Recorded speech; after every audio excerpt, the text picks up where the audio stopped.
And welcome to another episode of Gamerheads. My name is Roger, aka Rogue Leader 76, and with me are my co-host Blue, aka Ryder Suit, and my other co-host Christian, aka Fulgen. Welcome to the show. We have a lot to cover in this show. We have some reviews. We have a Jettomero review that we're going to be covering, and then the Sunless Sea. We'll also talk about that game. We also have your video game news, and then we'll debate the hot topic this week, if Nintendo Online Service is worth the purchase. Mm-hmm. But first, before we get into all that, I do have an icebreaker. Since it is October now, and that is my favorite month because not only is it football, but it's also Halloween. This is like the best month ever. You're not wrong. I can't argue with any of that. See? Yeah. The colors are changing. It's a beautiful time of the year. The only thing wrong with October, is that winter is coming.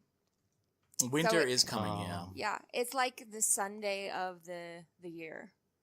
You know what I mean? Yeah. Like, it's beautiful, but it's true. Right at the end.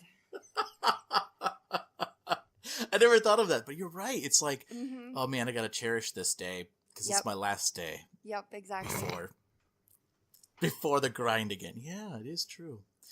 Yeah, and what I've heard is this is supposed to be probably one of the coldest and snowiest winters ever. Yikes. So, yeah, I'm looking forward to that. No. So, let's not dwell on that. Let's talk about our icebreaker. Dun, dun, dun. No. What is the scariest thing or that you've seen or encountered? Mm-hmm. And we kind of did this already, but because the podcast didn't go, I don't remember what happened there with that one. I don't think we did this hot topic, did we? No, because there was something weird with that recording and I had to trash it and start over. So, the scariest thing we've ever seen or encountered. I will go first. I don't know if I think you all know this story, but I'll tell it anyway. I don't think our listeners do. But when I worked at a company that was based out of Louisville, Kentucky, I was flying down to Louisville every other week. Jeez. And we were staying at a hotel called the Seelbach. And the Seelbach is known as one of the most haunted hotels in America. And the story is of the woman in gray, I think her name is. I don't remember her name. She really does have a real name. But in the 1930s, her and her husband were supposed to meet at the Seelbach. They were separated, and they were trying to make amends. And they were supposed to meet at the Seelbach to discuss how they can, work things out. And he died in a car accident on the way to the Seelbach. And she was so upset about this that she threw herself down the elevator shaft and died. So, my friends... So now apparently this place is haunted with her ghosts. And other ghosts too. There's lots of ghost stories in this place. And I was down there with a bunch of other people from my company. And I was told that I was watching a lot of ghost stories or ghost TV shows at that time. And I was told that if you want to have a ghost show up, you just got to get them really angry about something. So my coworkers and I were in the basement. Yeah, right, exactly. What could go wrong? So we go in the basement, and I tell my coworkers this, and one of my coworkers says her name. I don't remember her name, but I did look up her name at the time, and he was saying, "He never loved you anyway. He's never coming back. He's never coming back." And I'm not kidding. We heard a blood-curdling scream, like it was falling down an elevator shaft. And it was a female scream, and we all looked at each other, and then one of my coworkers' phone buzzed, and it kind of broke the silence, and we were like, "Oh, good." And he looked at his phone, and he was like, "Nobody called me, guys. My phone just went off." And we all freaked out. We all went to our rooms, and we stayed up. I stayed up all night. I had my lights on.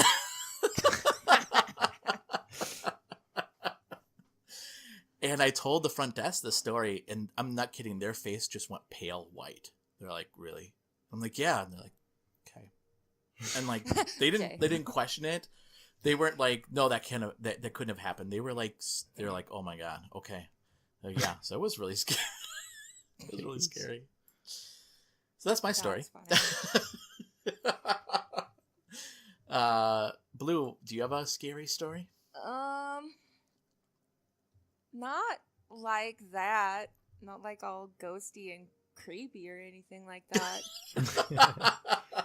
I mean, when you sent us the list and said, "Oh, it'll be what's the scariest thing you've ever heard?" So I thought about it, and what I came up with was a news story that I read one time. It was a couple years ago, and I don't even remember where it happened.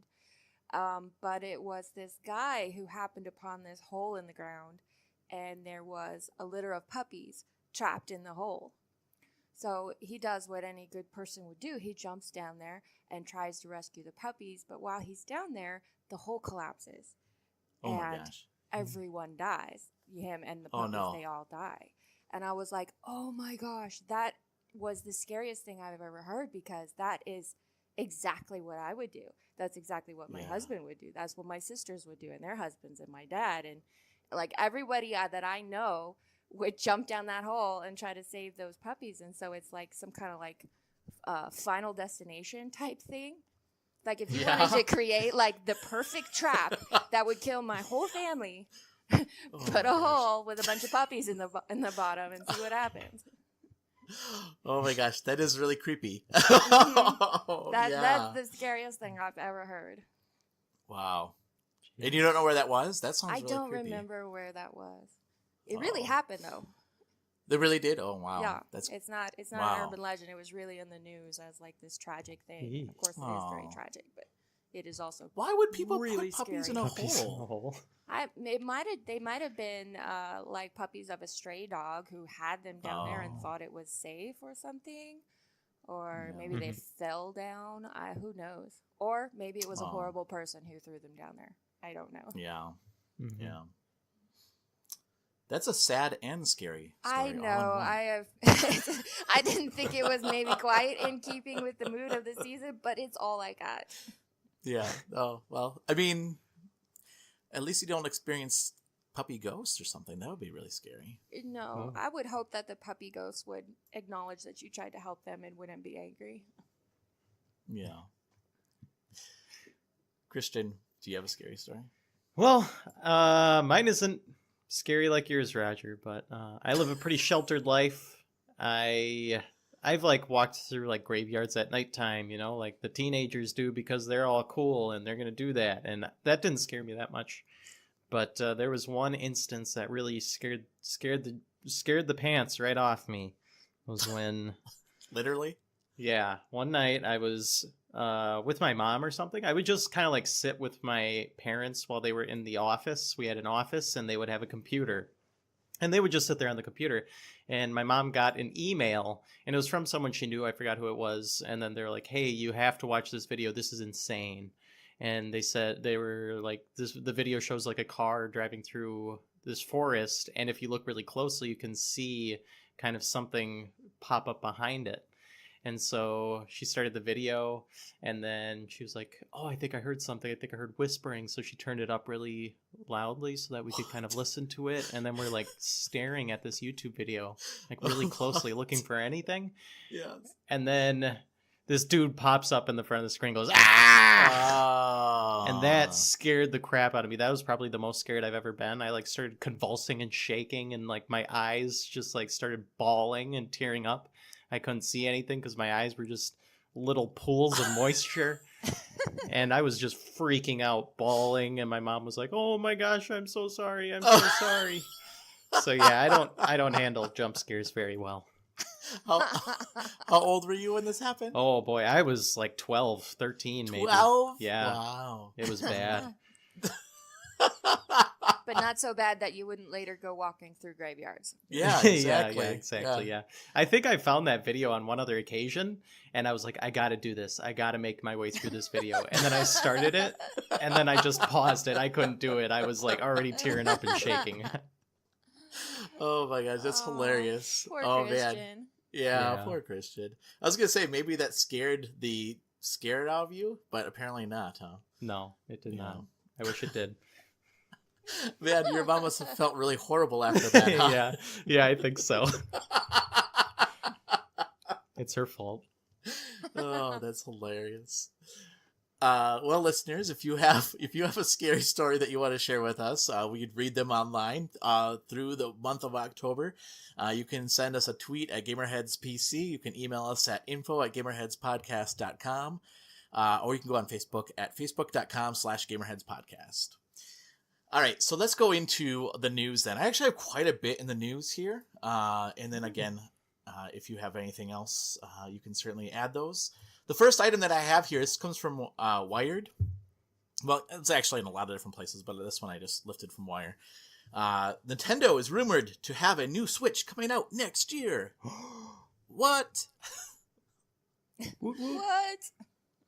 Yeah, I don't know. I don't know about this. Like, what? So there's a lot of speculation of what this is. And I think at this point, I think people probably shouldn't speculate of what it is because we don't know anything yet, right? But there's speculations that it could be a Switch Mini, where the controllers are actually attached to the side and it would be more portable.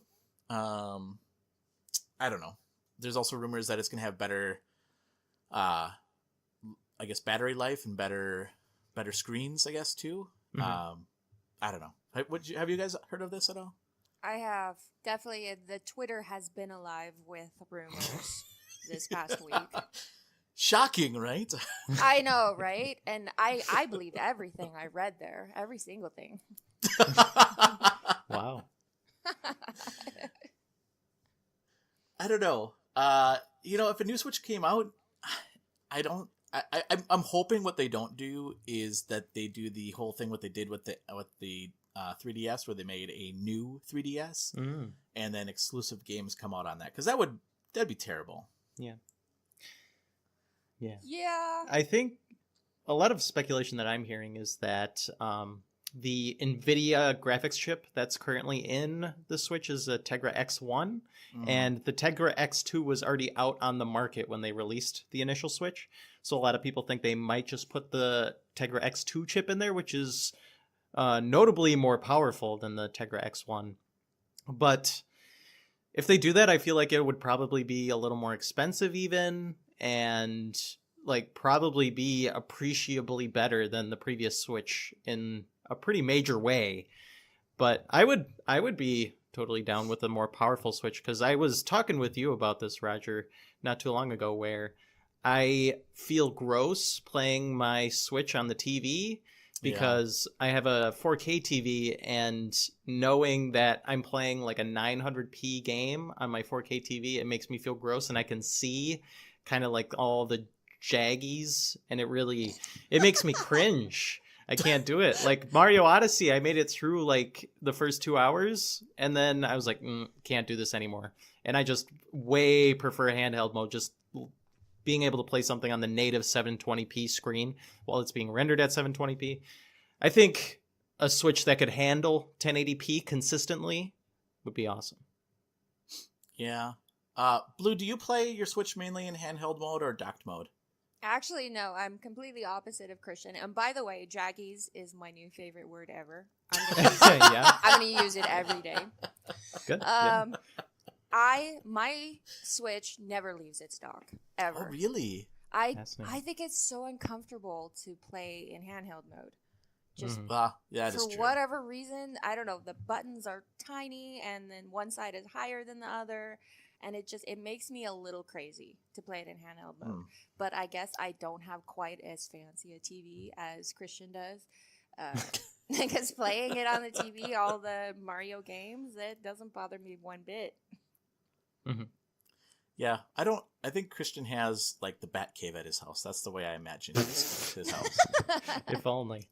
I can see like that. all full of technology. I can yeah, totally exactly. See that. I think another issue for me are frame rates with the Switch also, because when you have it docked, usually the resolution is increased. And when you have it docked, the only thing that changes is the power delivery, not the actual like hardware. It doesn't boost things in any way other than delivering more power. So a lot of times you're going to get a higher resolution, but you're going to get a lot worse performance. So that means a lot of things handheld mode usually have much better frame rates. Yeah. I understand your point, and I agree with you. I don't know. I think maybe me growing up playing Pong was my very first system, and then having Atari. Mhm. I don't know. I think I'm more forgiving on these types of things than what a lot of people are. But Yeah. no, I agree with. I mean, I see your point. I don't know. I just hope that they don't come out with a new version where it only plays, specific games, and then Segment the market. segment the market. Because I think that I would hope they learned that from the 3DS. Because when they segmented that market, a lot of people didn't go out and buy the brand new 3DS because they're like, no way, that's ridiculous. So. Yeah. The next news item that I have here is also from Wired. Did you guys hear this? A new Harry Potter game may be coming our way. I did hear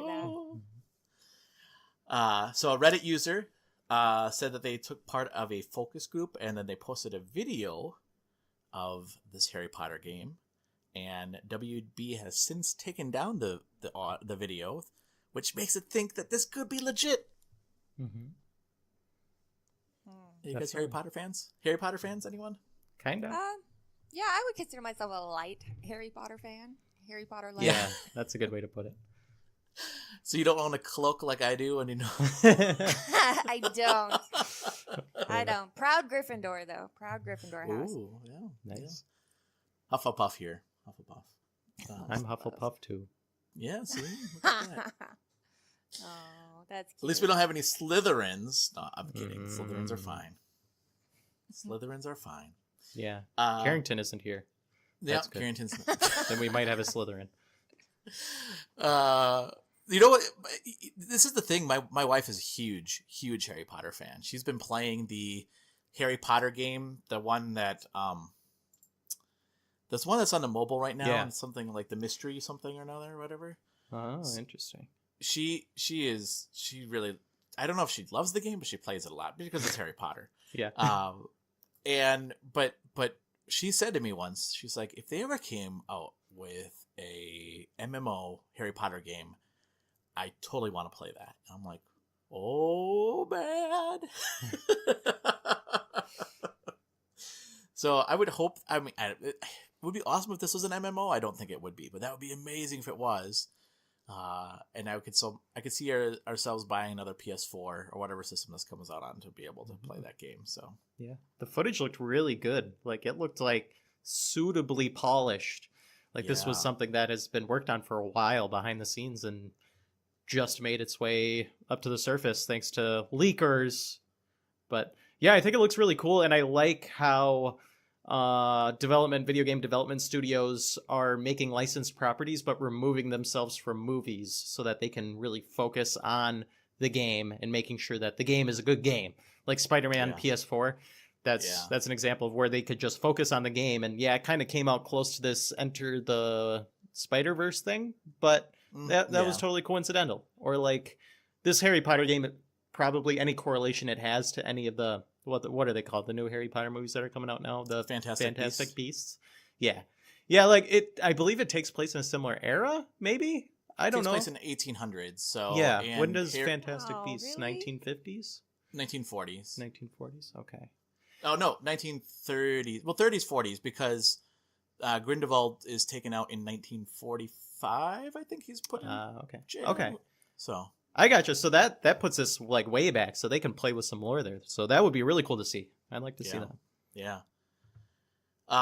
So I mean, Blue, you said, oh really? So would you rather have something that was during Harry Potter's time, a game that you play that during Harry Potter's time? Yeah, I would much rather have a contemporary Harry Potter game, and I think that's because that was when the books were set. That's what the story that everybody grew up with, and those are the good movies. And no offense to the Fantastic Beasts, but they are, to me, they're just kind of like barely Harry Potter. Yeah, you know like the Hobbit movies. Yeah, kind of. They don't really count. And honestly, I watched the first one and was not real impressed by it. I was kind of bored. So to find out that if the game is going to go more that direction than the Harry Potter that everybody knows and loves and has proven to be wildly successful, that would disappoint me a little bit, but I would still go into it with an open mind.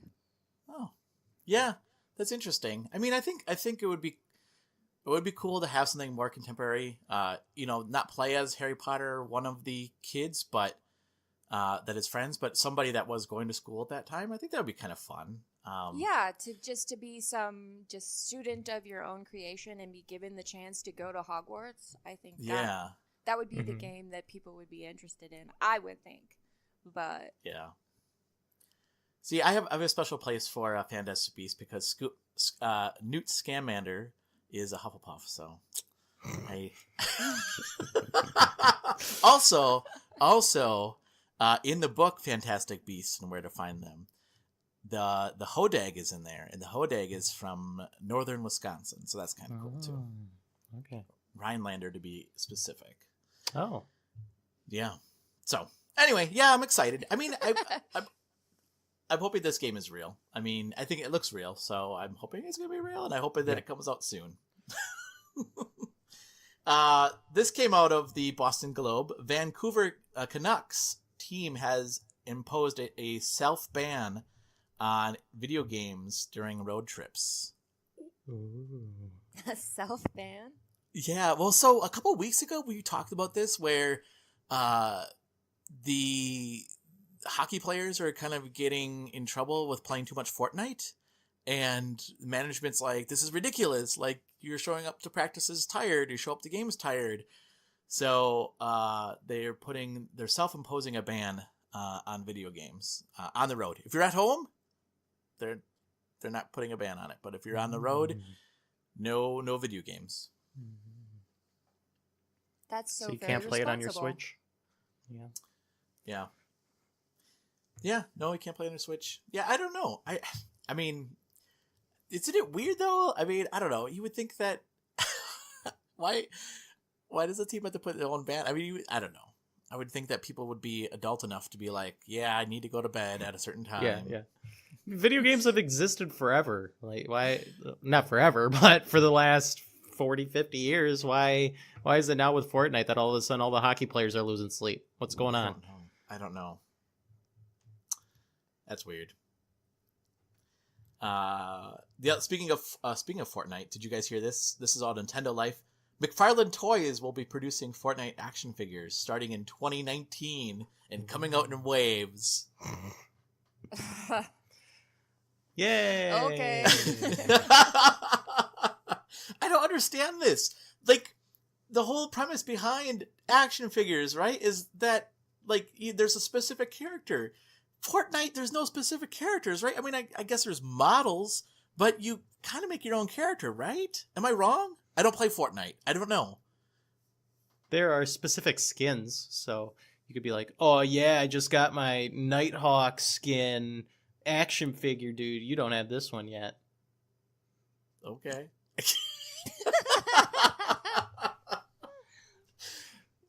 Why? I don't know. I mean, I will say McFarlane Toys are pretty amazing. I don't know if you... I used to be a big fan of Spawn, and I have one of the McFarlane's toys of Spawn. And then I think they came out with, like, baseball players, too. Like, they would come out with action figures of baseball players. But it just seems weird. There's also the Funko Pops of Fortnite characters now coming out, too. Like, what the heck? Isn't that weird? Yeah. Not really, I guess. I mean, any property that becomes really popular, you can count on companies looking for other ways to make money for it, whether it makes sense or not. Yeah. Merchandise the crap out of it like they did with Minecraft. Mm-hmm. Yeah, but I'm afraid that the oversaturation is going to destroy the market, but I could be wrong. Who knows? The Fortnite has really lasted longer than I thought it would, I guess. It kind of seemed like one of those almost like Angry Bird type things where everybody's really, really excited about it for a while and then it kind of fades away. It does not seem to be the case with Fortnite. Yeah. Well, you know, Angry Birds was really popular until McFarlane Toys made Angry Birds, and then they just fell apart. Mm-hmm. Not just kidding, they didn't. That'd be awesome, though, wouldn't it have been? Like, we came out with Angry Bird toys, and it was like, yeah, we're over that. Oh, boy. Another article from, well, the rest of them are from Nintendo Life. The Walking Dead video game series will be finished by Skybound. That's good to hear. And Skybound, I didn't know this, is owned by Robert Kirkman. So the creator of Walking Dead. Why didn't he just make the games to begin with then? Good question. I don't know. Probably I'm sure, do like, with who owns the licenses. Yeah. Yeah. Maybe he was doing something else when Yeah. they wanted to get the game started. Yeah. He I know he's been focusing on it. I know he's involved with the TV series, so maybe And that was part of it. Yeah, I think Game of Thrones would suggest that maybe the creators of the series shouldn't always be super involved with every single project, and maybe should get back to work and finish what they're started. Yeah. I have not played the Game of Thrones Telltale game. Is that not good or? Oh no, I was talking about George R. R. Martin. He is too involved in the show and is not finishing the books. Oh Yeah. Yeah. I think it's good because there was a lot of people that pre-purchased the whole season. Exactly. And when they said that they're closing doors, everybody was like, "What about us? Like, what's going to happen?" And there was nothing that came out that they're going to get their money back. So I'm glad that this is being picked up. Hopefully it's hopefully it's good. Maybe, who knows? Maybe they'll find a niche to pick up more of those story type games. Yeah. Like you're saying, Roger, I'm very glad that they're continuing to finish this season because people paid for it in advance, and I feel like if they just left it, unfinished, that would sow a lot of doubt in a lot of people. At least for me, it would, knowing that if you pre-purchase a digital product or any game or a season pass for that matter, there's no guarantee that you're going to get a piece of content out of it. Yeah. And that would be scary. Yeah, that would be scary. No pre-order for me. Yeah. Yeah. That right. Does kind of touch on a larger debate, though, that I don't know about you guys, but I'm hearing about all the time about whether it's digital products or should even be bought at all. Ooh, hot topic in the future? Dun, dun, dun. Perhaps. I think we could talk a long time about it. Yeah, absolutely. No, I'm glad that at least it's being finished. And I mean, kudos for Robert Kirkman for stepping in and saying, you know what, we'll finish it. So yeah. My last article that I have is also from Nintendo Life, as it stated. So Reggie has stated that he competes for people's time, not against direct competitors. Which, I mean, it's an interesting thought.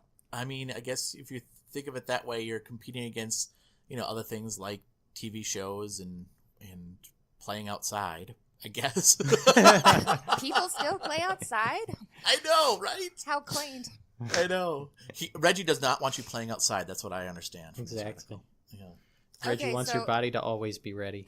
Yeah. Forgive my stupid question, but I need some background on this. Who is Reggie? Oh, he is the president, Nintendo of America president. Oh, okay. So we're on I should a have first said name that. basis. Yeah. Him and I are tight like that. So. I see. Yeah, I think there was Reggie first came into the spotlight during an E3 presentation. I think it might have been GameCube. It might have been GameCube. So I'm really behind on figuring. Well, this out. but he was before that. I think he worked at, if I understand correctly, I think he worked at Pizza Hut. He was the one that was behind the getting PlayStation games demos in really? Pizza Hut. I think Interesting. Okay. But yeah, I know that he came into the spotlight in a Nintendo capacity because of an E3 presentation. Everyone's like, "Whoa, this guy means business," and he does. Yeah. He's got a demeanor about him. Yeah, he. The joke is always that he's still upset about the whole Wii U. Jumping on the Wii U, that he's gonna stick it to everybody eventually. Yeah. Right. So everything that Nintendo comes out with, they're like, yeah. F you. Because you didn't like the Wii U. Oh yeah. No, but I thought that was interesting. I mean, I agree with him. Yeah, you are competing against people's times, what they could, what their, I guess their they could be doing something else. I can't think of the economic term for that. I was going to try to show off that I know some economic terms, but I forgot what it's called. But yeah, I mean, obviously people have, they could be doing other things, right? But I don't know. I mean, maybe it's kind of funny. I mean, in a way, maybe it's kind of like saying, yeah, we're not going to be able to compete with them from like a tech standpoint, so we're going to compete against people's time instead. Yeah. I don't know. Do you guys have anything else? Oh, sorry. Go ahead, Blue. I was gonna say that maybe you could look at it the opposite way, and that he said, well, could be saying, well, we've already know that have a solid market share, and we don't need to compete with PlayStation and Xbox, and so we're gonna, go up against everything. Yeah. TV and movies and everything. That's a little ambitious, I think. Don't you think? What is Nintendo if not ambitious? That's true. That's true. Or a little out there, at least. Or that. Do you guys have anything else? Mm-mm. I do. I have one thing that I want to talk about. And we can go down this rabbit hole. PlayStation Network names. Oh. There are rumblings that you can finally change your name. There have been rumblings that you can finally change your name for like the past 5 years. Yeah. I'm getting sick of it. I want this to be the time. I guess some game developers are coming out and saying that they are preparing their games around the ability to change your PSN name. So here's to hoping, fingers crossed, glasses in the air. Let's toast to change of PSN names. Are you going to change your PS name? Absolutely, yes. I am going to because, here's the story. I played PlayStation 3. I had a PlayStation 3 back in the day. And I was, just fine with it. You could create accounts for free back in the day and play online for free. But I didn't really have an email address that I called my own or anything really, any account that I really felt personally attached to. And so I had a friend who really liked The Punisher, and there was this Punisher game that was like Unreal Tournament almost. And he like set up 3 accounts, each of which had this Punisher game purchased on it. And then he like gave it to me and one other friend so that we could all play online together. And so I was like, oh, cool. This is awesome. Do you mind if I just use this account? And he's like, no, totally. Go ahead, use it. And I was like, yes. And so I got a free game out of it. And that's the game that I just continued accruing trophies on. It's the account I have to this day. But the name on this account is X_freak_X_show_X. And I am never going to live that down until the day that I can finally change that stupid name. I gotta say when. Oh, go ahead, Blue. Okay, I was just gonna say. Go ahead. Okay, for real. You go ahead, Roger. For real. I was just gonna say that I did get a friend invite from you, Christian, and I was like, "Who the hell is this?" Yeah. I was just gonna say that I think you probably need a tattoo of that. Oh no! Just so that you will always remember your roots. Yeah, where you came from. Oh man! Right, Jeez. right on the small of your back. That'd be awesome. You're gonna be thinking it's my Tumblr username or something. Oh yeah, Jeez. That would be awesome. Every time. Well, can you only change your name once with this understanding? Is that they haven't said. I mean, I assume if you can change it once, you can change it as many times as you want. With something like Xbox or Steam, you can just change it as many times as you want. I will not be changing my name. I like my name. That's good. I picked a good name when I started off. How about you, Blue? Are you going to change your name? Nope. It's writer's view, basically. That's good. Yeah. That's good. Yeah. I was an extremely uncreative child, and my first ever username came about by me trying to sign up for RuneScape because I didn't really have a computer, or I never had a computer, and I didn't have access to the internet. And my parents, like I said, they had the office. And so there was one day where I think they were gone. They were like doing something together. And so I was like, okay, this is it. This is my chance to play RuneScape. I'm going to do it. And so I went on RuneScape, and you need to create a username. And I was like, oh no, what username do I do? I don't know. And so I was like, do I put Christian? I was like, no, everyone's going to put Christian. So I'm going to put Chris. And yeah, totally. Chris is way less common than Christian. Sure. Yeah, exactly. And so I put in Chris, and it's like, sorry, this is already taken. And then it gave me some suggestions. And one of those suggestions was my username for the first 2 years of my online existence, and that was Chris5555666. What? Oh my gosh. Yeah. Yeah. I am so uncreative that I put up with that username for 2 years instead of actually making one. And you're like, yep, okay, that sounds good to me. Exactly. Yep. Unfortunately, yes. Oh man, That's I do funny. have to ask though, how did you get the name Freak Show? I mean, because come on. I don't know. He just made it up. It was him, and he's the kind of guy who likes Punisher, so he's the kind of guy who would name his account Freak Show. Oh, so you just took over the account? Exactly. Yes. Oh, I did. I see. Yeah, You it's know, like- I just have hijacked to say it. that if I got a friend request from X_freak_X_show, yeah, I'd be like, no, I don't think so. Yeah, exactly. You know, the Even funny if thing it was is, you on the other end, I'd be like, yeah, that's probably a good I can't call. have this name in my friend list. It's too embarrassing. I was playing Far Cry 5 online once, and I was doing okay. I was doing pretty well. And then I get this friend request from this guy named Nate the Great. Oh. And then I'm like, okay. So I add him as a friend, and then I start a voice chat with him because there were a couple trophies in Far Cry 5 that were online related that I needed help with. I didn't know anyone who had Far Cry 5. So I had to go digging and finding some stranger who was willing to help me grind for some online trophies. So I invite him to a voice chat, and lo and behold, he joins, and he's this 11-year-old kid, and I'm talking to him, and then I'm like, why did you add me? And he was like, oh, I really liked your name. And I was like, oh, okay. Oh man, Poor kid. yeah. Oh. Lesson learned: don't go hunting for trophies. That's what I just learned from that. Oh, yes, that is good takeaway. Because you'll go down rabbit holes and get people to add you that for no reason. Yeah, Nate the exactly. Great might have been a really good partner, though, for trophies. You don't know. That's true. He was a very good partner. He talked to me about how he broke his wrist while at gym class, and he had to wear a cast for a long time while we were grinding out some multiplayer trophies. It was a good time. That reminds me of I think I told you this, Christian, but if you haven't seen last week's episode, not last night, not the 6th, but the week before, not October 6th episode, but the week before of Saturday Night Live, they had this whole thing where they're playing Fortnite. Oh yeah, and it's hilarious. If if you like video games, you have to watch that clip because it was just so funny. I'm not going to go into it, but yeah. It's got Adam Driver, Kylo Ren. It's got Adam Driver playing yeah. Fortnite. Yep, You can't beat that. Yeah, they seem to get that really well. So, Yeah. all right. So then let's go. Well, did you have anything else? Anybody? Nope. Blue, do you have anything else? Nope. Okay, so then let's go into our listeners' feedback. We do have listener feedback this week.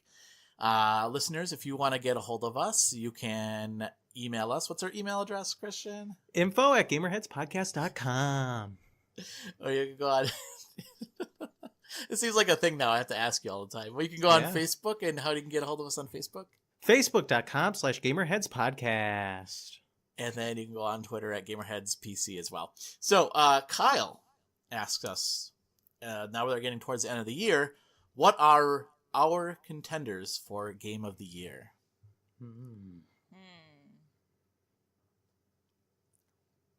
I would say, I think God of War is an obvious choice. Mm-hmm. Though personally, I would say Hollow Knight, even though I know it's not technically a 2018 game, but a console 2018 game. Yeah, the console 2018 game, and it's kind of new because it's got all the DLCs on it. Yes. So, in my mind, it counts, and that's what I would go with. Nice. Yeah, I think that's the hard part about picking the Game of the Year, because it's whatever you're playing. So this is one thing that Matt Christian, who used to be on the show, we'd always argue about, and because he would say Game of the Year is just kind of a waste of discussion, because you could be playing a game that came out 3 years ago, and that could be your Game of the Year, right? You're like, wow, this game's amazing, I love this game, and you put all this time into it, and it's so subjective too, right? Subjective, objective, subjective. Subjective. Yeah. Yeah, I'm a games journalist. Yeah, subjective. But I don't know. I like to at least think about it. I would say for me, I've not played God of War. I have it, but I haven't played it yet. Because Spider-Man's been taking up a lot of my time. But I got God of War. Oh, that mobile game. Yeah, the mobile game, Game of War. That game should be the game of the year. I got God of War like for $35 when it was on sale a couple weeks ago. So, good price. but my game of the year is gonna so far, and I can't see a game dethroning it. Would be The Gardens Between, because that game was so well done, and the story was so well done, and just at the end any game that can make you feel something. To me, I think is something that should be considered for Game of the Year. Nice. What about you, Christian? Okay, so I want to preface this by saying there have been some very good games that I played through this year, because my personal Game of the Year is like even better than the great games that have come out this year. Like Burnout Paradise Remastered is a work of genius. Hollow Knight is incredible. Trinity is so bad it's amazing. Donut County is really great. Subnautica is so good. Forza Horizon 4 is great. Iconoclasts is really fantastic. God of War is superb. Dead Cells. We've talked about Dead Cells so much because it's so great. But my game of the year so far is Celeste, because Celeste is just, it's amazing. I love Celeste so much. I just haven't played anything like it, and I love it. I love Celeste. Yeah. There's another game too that makes you feel, right? So yeah. Have you played Celeste, Blue? No, and actually after we talked last week, I actually went home and I was going to download it on the Switch, and I didn't have enough memory. Oh, no. I know. It was really sad. So I had to order the little card and wait for it, and it's here. And then I didn't download it because I forgot. But I was I actually went home last week after we recorded, and I was going to get both Celeste and The Gardens Between.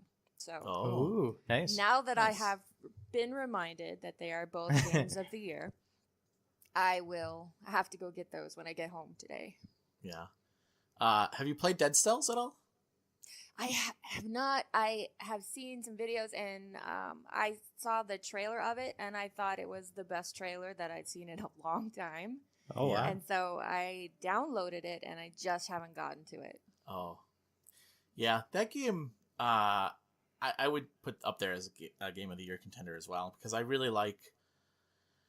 I think they do the roguelike game really, really well. There's some that are just really difficult, and you're just like, this isn't fun at all.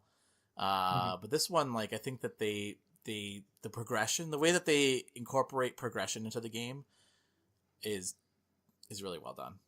I really like that game. And listeners, if there's a game that you feel that is in contention for Game of the Year, you can send us an email or a tweet, and we'd be more than happy to address what you think the Game of the Year is, and read that on air as well. All right, so let's go into our next segment then on reviews. So we have actually two games. Blue, you're okay with giving a review on the game that you played too, right? Yeah, absolutely. Okay, cool. Do you want to start with that game? Sure. I recently just reviewed Sunless Sea, the Submariner edition. It is a game by the Fail Better Games studio.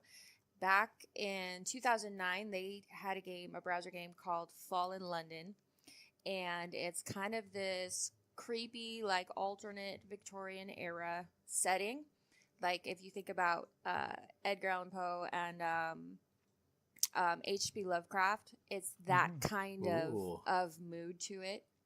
And so the browser game, Fall in London, was so successful that Fail Better was able to go on Kickstarter and raise enough to get money to do a sequel, which is Sunless Sea. And it first came out a couple years ago on PC, And then what I just played is the port over to PS4, Sunless Sea Submariner Edition, which is the original game plus an expansion pack. Ooh, cool. And then Sunless Sea is set in that same fallen London world. So in Sunless Sea, it basically says that London got carried away by bats at the beginning of the game. And so the whole of existence is pretty much, it's under the surface of the earth. And so you spend the time sailing around in the Untersee, which is this big, black, scary body of water. Mm-hmm. So basically how it is you pilot this little ship around to different ports, and it's it's a text-based game. It's kind of like a choose your own adventure book. So you have this book, it's called your gazetteer, and every time you port somewhere, it brings up new options, and then you go through and you choose the options to say, well, okay, you meet a man on the dock and he says this, and what do you say back, kind of a thing. Mm-hmm. And doing that, you can affect the path of all the stories in the game based on what you choose. Oh. So I really love this whole world that they created. The game is full of hand-drawn art. It's absolutely gorgeous. The music is fantastic. You can look it up on YouTube if you just want to listen to it. You can also go to Bandcamp and download it, and I would highly recommend it because it's amazing. And the actual writing of the game is fantastic. Like, if you think the best that like H.P. Lovecraft ever wrote and then give it a little bit more of a modern flair, that's what the game is. It's just really amazing. Huh. However, wow. Uh-oh. The actual gameplay, it kind of sucks. Oh. So, like, everything on the screen, like, you start out in London and you get this little ship and it's got 75 hit points. Mm-hmm. And the game is a roguelike. So every time you start, you get a new procedurally generated layout of the Untersee. And everything moves.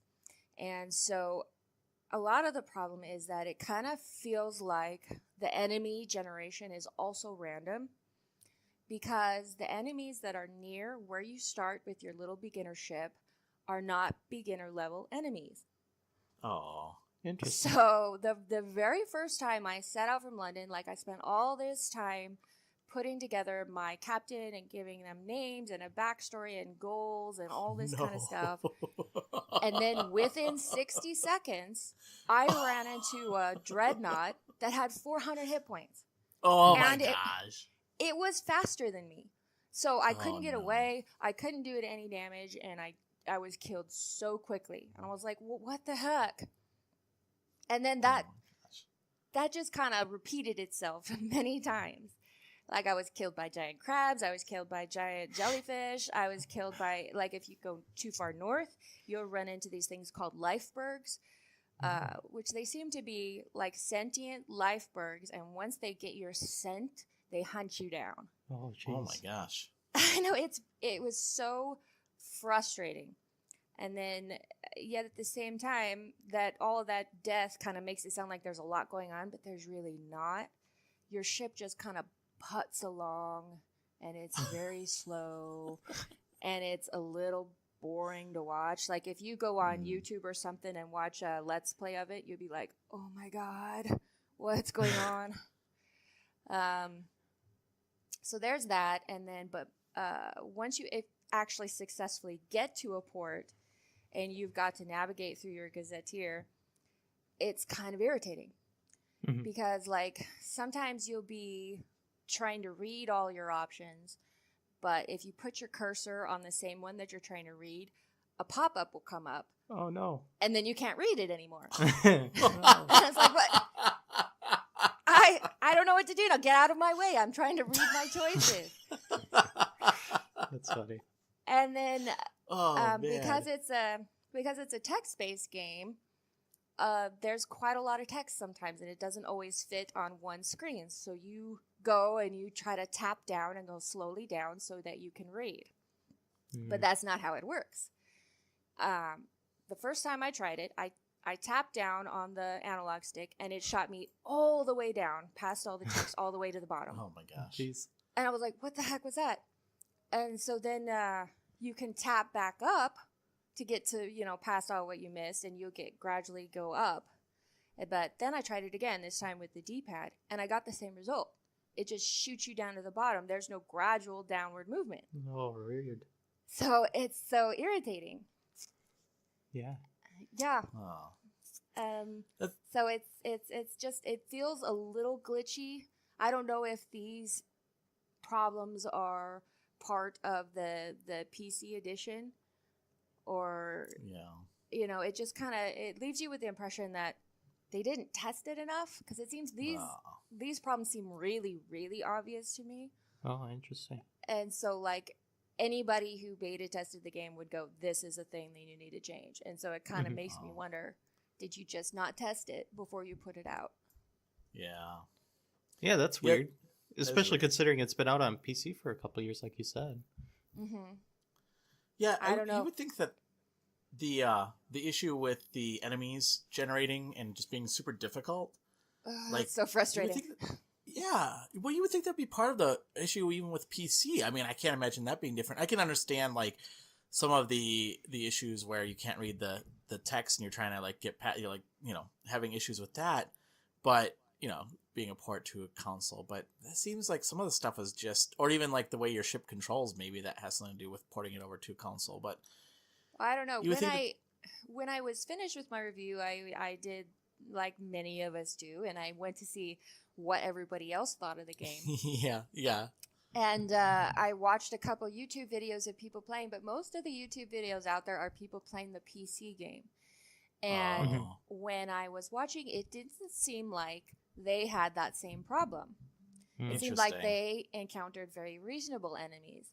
And so then it left me wondering if that's part of the expansion pack, the Submariner edition. If it said, people who buy this will already have played the regular game and they'll want a new challenge. And so here's all these crazy enemies. And I don't know if that's it. That would make sense. But then at the same time, it's super irritating for people who are just coming into this, for a brand new experience. Yeah. Well, especially if you spent all that time creating your crew and everything. Oh, I know. By the 5th captain, I was like, I'm not doing this anymore. There's no point, because they're just going to die. Yeah. How does the combat work? Because you said that it's very frustrating. Is it possible to use like the real-time nature of the combat at all to take on enemies that are tougher than what you're equipped to take on? Well, the combat kind of works is when you come up on something, a big red circle appears on the screen. And that's kind of, you're in the target area. And so then you have to maneuver your ship around so that it's facing your target. And then you wait for your gun to load, and then you fire. And then that process kind of repeats. Your enemy will be moving around as well, but you've got to keep them in your target area and wait for your gun to reload and then fire. That sounds very slow paced. Yeah, it is. It's incredibly slow paced. And part of the problem is that, while you're waiting for your gun to load, they're firing on you. Oh, no. Oh my gosh. So, yeah, it's really hard to kill anybody or anything without taking a significant amount of damage yourself, because you've got to keep them in range.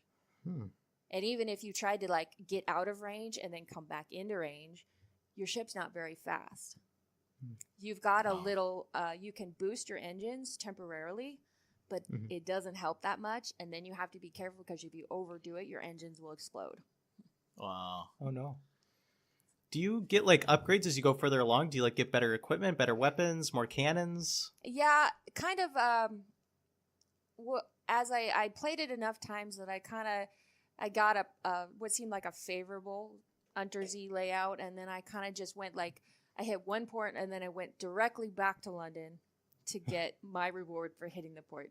And then I went and I hit one more port and came back directly to London. And so whereas before, because you also have to manage the amount of fuel you have and the amount of supplies you have. And so what I was trying to do was get as much done in an area while I was there. That seemed the most efficient use of fuel.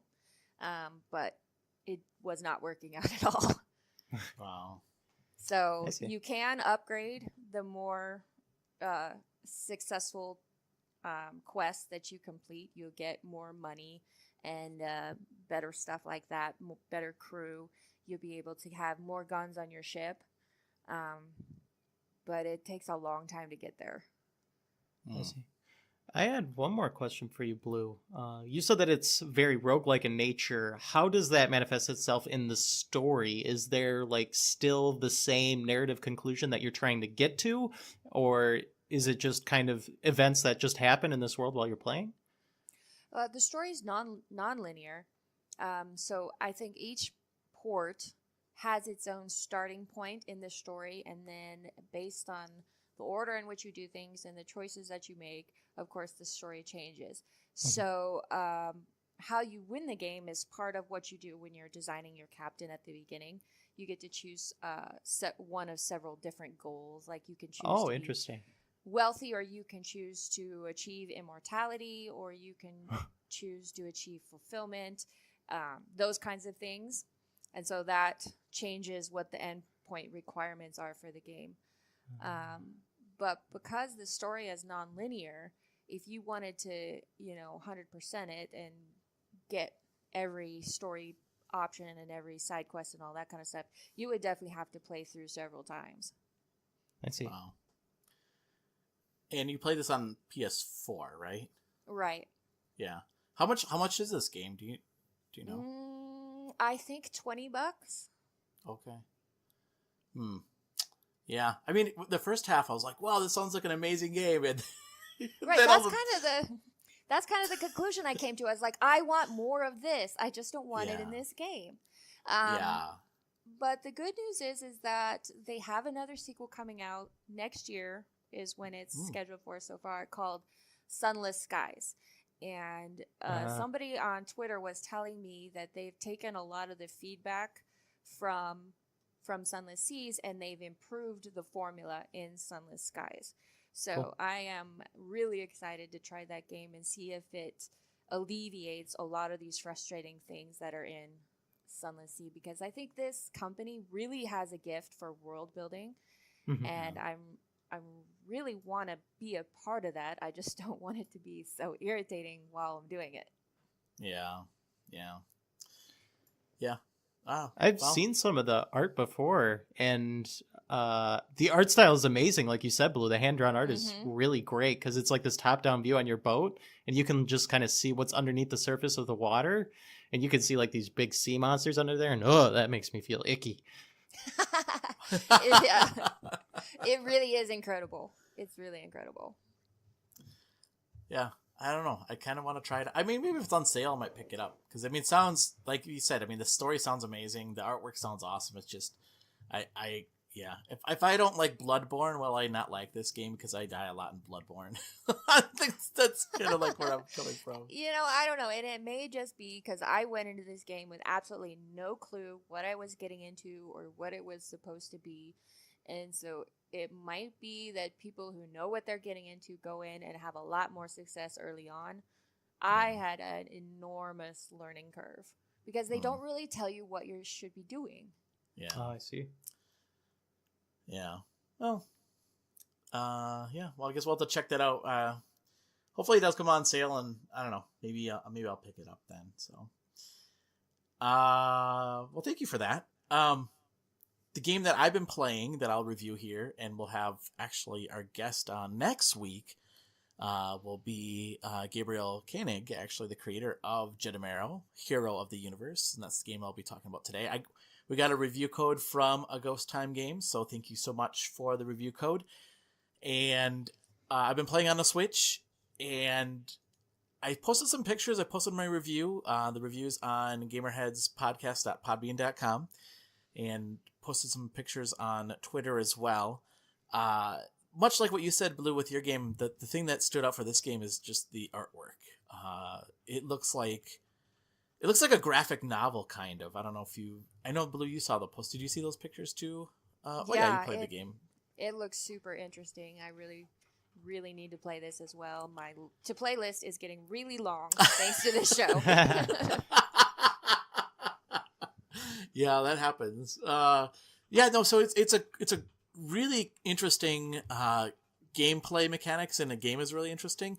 So you take control of this indestructible robot named Jettomero, and you awaken, and you don't really know what your purpose in life is. So you're just lumbering around trying to find out what's going on, and you come onto this, you crash land onto these planets with people on them, and you're like, hey, I know what my purpose is. I got to defend these people from attacks.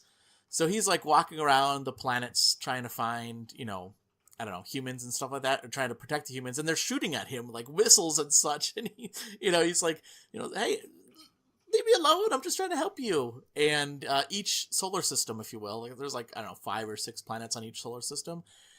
And each one will have a monster you have to fight, and then you take on the monster. You're telling the monster, "Hey, you stand back. I'm here to protect the humans," and you fight against the monsters. It's like a tug of war kind of battle.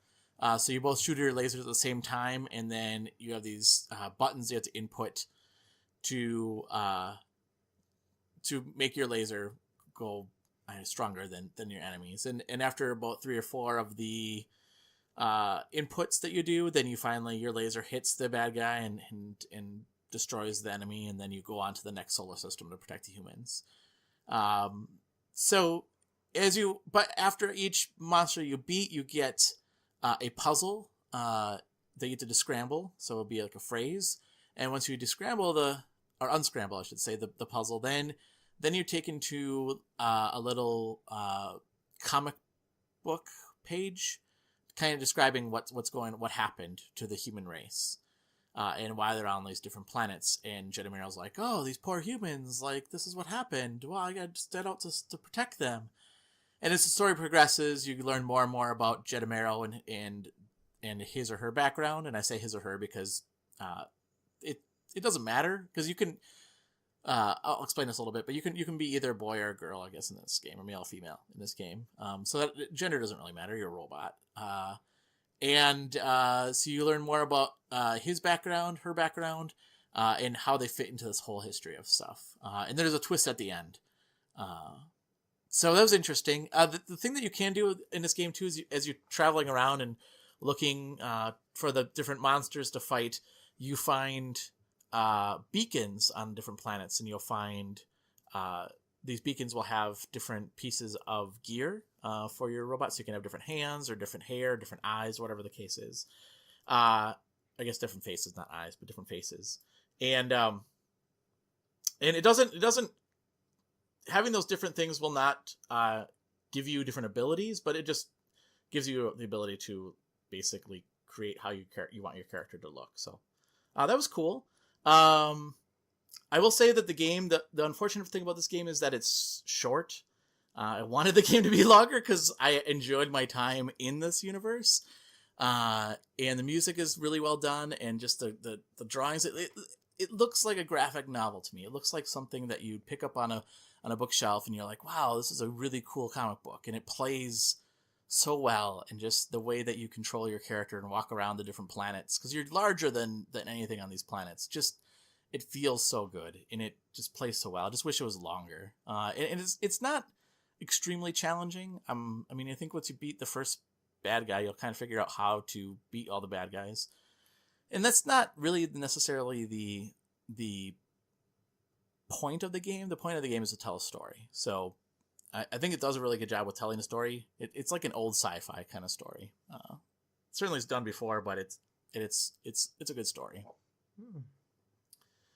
So yeah, I got that on the Switch, and it plays really well on the Switch too. Like, that's the thing I love about this game, is that it's on other systems as well, but the Switch just seems like a really good home for this game.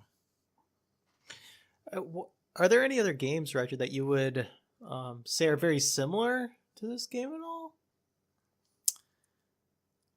I don't think so. I mean, I can't think of another game that I played that was similar to this game. That's what makes it so, like, this game and the Gardens Between. That's what the last 2 games that I've played just been so different and so unique. And that's what I think what I love about these games is, they're trying something different, trying something new. yeah, I've not played a game like this before. That's awesome. I'm glad we have indie games so that we can see cool new stuff like Jettomero happen, because with AAA studios, they want sure things. They want investments that'll pay dividends, and we've got indie creators pouring their heart and soul into unique passion projects, and it's awesome. Yeah. It's just definitely.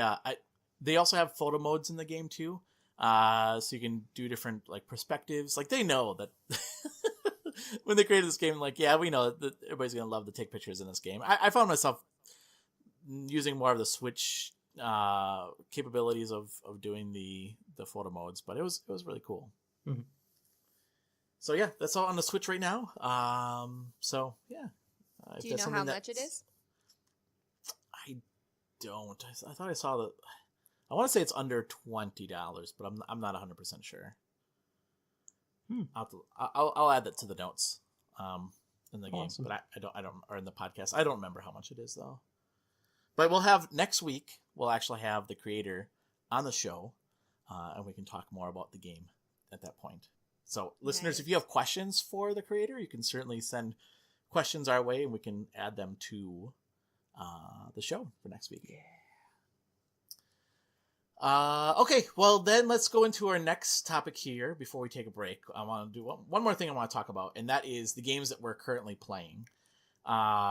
So Christian, since Blue and I have talked about like our reviews, why don't you go ahead and start us off with poor Christian's just been sitting here dying to tell you what he's been playing. Oh no. What have you been playing, Christian? Well, pretty much the bulk of what I've been playing is Forza Horizon 4. And I'm sure that you can talk about this some, Roger, as well, but I didn't beat it yet. You didn't beat it yet.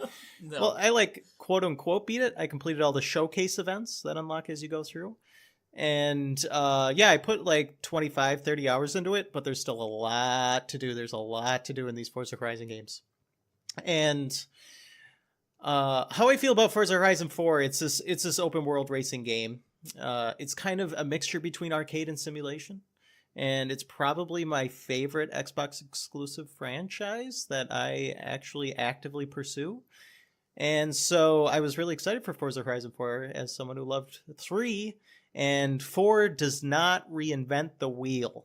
And I feel that is both the best thing and the worst thing about it. It doesn't really change things drastically from the third one, but it doesn't really have to. It's very similar to the third one. And the 2 intro studio logo videos are identical to Forza Horizon 3's, which is weird and kind of very indicative of the rest of the game. So basically you just do these races, you do challenges, you do a bunch of different stuff, smash boards, do a bunch of these little open world things, and they gain you followers. And as you gain followers, you unlock the new seasons, and then you do these showcase events where you race against something that isn't a car. And those are like these big set pieces, and then you have a lot of fun, and you gain a bunch of followers, and then you do some more races, unlock more cars. And it's just like this fun, carefree racing experience, which I really like, and it's something that we don't have a lot of anymore. I mean, it's either like simulation or racing games that don't matter. And Burnout Paradise Remastered really like sparked a flame in me again, because I love that game, and that's just like an arcade racing space isn't something we see much of anymore. Like we see The Crew 2, but that's like bogged down in all of these MMO car leveling aspects. And it's exhausting. And Need for Speed Payback was similar, where I just want a fun arcade racer, but you bog it down in all of these upgrade trees and all of this stuff and microtransaction bait. It's annoying. Forza Horizon 4 does have microtransaction stuff, but it's still possible to have fun without it. But having played so much of Forza Horizon 3, the weaknesses in the formula kind of stand out to me more so in the fourth one, because things can be a little overwhelming. There's like so much to do, and as you do a couple races, like 15 more icons just get slapped on your map, and they're like, okay, you can go again now. And I'm like, oh, what am I supposed to do? It's not always clear, but that's totally fine. I mean, having too many things to do, is that really a problem?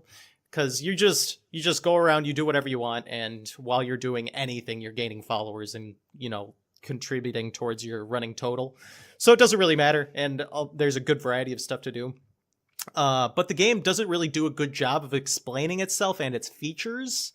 Like there's online stuff that it doesn't really have frontward facing, and there's car tuning and other minute details that are hidden behind these fairly confusing menus. Like when I started the game, I was like exploring the pause menu. I was trying to figure out how to see my friends. I couldn't figure out how to do that. And then I'm clicking on like the online thing and it's not connecting me online. And then I'm clicking on like welcome back, and that's saying that I can't do it until I do a certain something, and I don't know what that thing is. It's very confusing. But like after you complete all the showcase events, then it gives you like this tutorial video where it actually explains the online stuff to you. And it's weird because it just completely gates that stuff for like your first 10 hours or however long it takes you to plow through that. It's like, you can't play online yet. No. You gotta do what we tell you first. And then after you do that, then it gives you like all this online stuff. I'm like, oh, okay, this is cool. I understand this now. But it can be a little complex and a little like, it hides itself a little too much. And another issue that I have is that the aforementioned showcase events where you race something that isn't a vehicle can be kind of lackluster, because you're racing against these weird things like an airboat is one of them, or you race a bunch of motorcycles. They could be these weird, cool spectacles, but they don't really feel like races as a result. Because in order to provide like these cool cinematic moments where you narrowly avoid collision by jumping over a train, it means that the game kind of forces the AI to keep pace with you, which means that the final stretch of the races is the only thing that really matters. And even then, I'm pretty sure the game just lets you win regardless. So I don't really understand why. Like, those things are like the major set pieces of this game. And I feel like they're just kind of, I mean, there's not a lot of them, so that definitely helps, but I feel like they're not the strongest portion of the game. I just like the moment-to-moment racing stuff and cruising in the nice UK open world. That stuff's a lot of fun. And these showcase events kind of, they feel weird. Or there's one where you race a jet, and I spun out against the jet, and I did nothing for about like a minute because I was trying to get my wheels turning again and getting moving again. And I'm pretty sure the jet, I mean, it's a jet. I'm racing a jet. The jet doesn't have to stay on the road. I don't know why I would beat the jet at all, but I'm pretty sure the jet like lapped me 3 times, and then I crossed the finish line. It's like, wow, you did an amazing job. How did you race a jet? That's something I've never seen before. And I'm like, okay, thanks. The last showcase event, I won't spoil, but it's really cool. It's really neat. They do some cool stuff with some Xbox properties that are lying in their asset stores. So that was cool. But another issue that I have is that the races, the moment-to-moment races that you're taking part in, they don't always do the best job of telegraphing where you're supposed to be driving next, which caused a lot of frustration for me because you're doing a lot of these races just on like the open world, and so they're just like these open roads, and there's nothing telling you what road you're supposed to be on or whether or not you're supposed to turn most of the time, other than just staring at your minimap. And if you're staring at the minimap, you're not looking at the road. And some of the city stuff will gate off the turns that you're not supposed to take, and they'll have arrows pointing. But some of the more country road races, those ones, you just got to stare at the map, and it's kind of frustrating. And I feel like playing so much Trackmania Turbo really broke me in how I play racing games, because Trackmania Turbo is just like these tracks, and the tracks are very specifically designed and set up so that you can see kind of where you're supposed to be driving, where the turn is, so that if you miss a turn, you can be like, oh, okay, I missed the turn because I wasn't braking properly, or I wasn't turning properly, or I didn't drift right. Whereas here, I could miss a turn and be like, oh, that was where I was supposed to turn? Oh, okay, I guess I just kind of have to redo this now. And I don't feel like I had this problem in Burnout Paradise. I don't know why this is a problem, particularly here. But yeah, that like I said, I have a lot of these really little nitpicks about this game because they were all also issues in Forza Horizon 3, and they just didn't do much to address those this time around. And the unlocks are another point of contention for me because they're randomly doled out on the spinning wheel. Because you get these wheel spins, they're called. And this was the thing in Forza Horizon 3 as well. And it basically spins this wheel, and then you get a random reward every time you like level up or whatever. And they can be a horn honk, they can be an outfit for your character, for your avatar, or they can be a new car. or they can be currency as well, but everyone wants the new cars. I want the new cars. And the game teases you so much with these spinning wheels. It's like Counter-Strike loot boxes, because you see the spinning wheel, even though you know the game beforehand, as soon as you hit that button, the game knows what it's given to you, but it's got to emotionally manipulate you by showing you the cars that you could have got, but no, you just get the stupid horn, and then the announcer lady's like, oh, why do we have to put stupid horns in those wheel spins? Well, you should equip it and have fun with it anyways. I'm like, screw you, lady. I don't want to put up with this crap. And that stuff, it got my dopamine going, and other things like Overwatch, you know, not knowing what you're going to get in those loot boxes, it gets my dopamine going, I got to admit. But yeah, after doing this in Forza Horizon 4 and seeing it so much in 3 and knowing that there's a lot of microtransaction stuff in here, I don't like it. I wish there was something, some better path, some better way to do this. Even if the wheel spin didn't show you like things you didn't get, I feel like that would help a little bit. But it's just frustrating that a lot of the upgrades are gated behind that. But this game is very good still. This Forza Horizon 4 is very good. Did you guys have anything to ask before I go into the next part? No, I mean, I agree with all the things that you said. I think that the spinning wheel thing was kind of I apparently won some kind of jackpot, and they're like, you won the jackpot. What? I won I won a trophy for that or something. I want the jackpot. Yeah, but I won an achievement for that, and I'm like, I don't even know what am I don't know what to do with the currency, because every time I want to go buy a car, I'm like, ooh, I want to buy a car, and they're like, you have to pay real money for that, and I'm like, what about I the see. credits that I have? Yeah, like you're saying, Roger, the interface isn't very easy to navigate, and it isn't really clear, because the game like splashes these advertisements in your face like right as you get into it, and it's like, hey, here's a car pack, look at these amazing cars, it's only $10, you know, you want it. And those cars are clearly, it's like a mobile game, they very clearly, you know, constructed these things to be psychologically manipulative so that someone sees them and they're like, oh, I like those really cool cars, oh, I gotta pay $10, oh, whatever, I'll just skip lunch today and I'll buy it. And then there are lots of cars that you can buy with the credits. It's just that stuff isn't as frontward facing, and you have to like navigate the weird pause menus in order to get to those. Yeah, that's the thing I noticed too. It's like you'll get to a screen and like, how did I get here? I feel like I went down a rabbit hole and I don't know how I got here. Yeah, that's a good way to say it. Yeah. Did you have any questions about this game at all? Yep, Blue. You know, I was not going to get this game, and then this week everybody has been posting such awesome footage and awesome shots from the game, and then I was like, ooh, maybe I want it after all. Yeah. But then after hearing you talk about it, I'm not sure now. Yeah. You know, well, I'm not actually surprised about what your complaints about the set piece races. Mm-hmm. How somehow it always manages to be close and timed just right to have those dramatic jumps. Because I don't know if you guys ever watched Top Gear America when it was on, but they would do races like that all the time, where we raced the speedboat or we raced the guys on skis, or you know, whatever it was. Yeah. And they were so staged, because every single race included a jump like you described, where it's like, oh my gosh, look, they're right there, and here's our slow motion. Of course, we've got 6 cameras just happen to be right there to catch the moment where the guys on skis go over the car, and it's all very dramatic. So that sounds exactly like what you were describing in the game, and I'm not surprised at all to find out that it's actually already set. The conclusion is already set. Yeah, I know what you're saying. Yeah, that's hilarious that there's another like real life analog for that, because I was not aware. Yeah, that's really interesting. You can go look up those episodes. I think they're on Amazon Prime. You can watch them. Yeah, I'll have to do some looking, because that sounds very interesting. Yeah, I like that show a lot. It was a lot of fun, but it was quite scripted. yeah, weird. But so yeah, I was very negative on this game, because like I said, I played a lot of 3. And I liked 3 a lot, and this game is just more of 3, and that caused a lot of the bad things to stand out to me. But that doesn't mean that a lot of this game isn't still brilliant, because it is.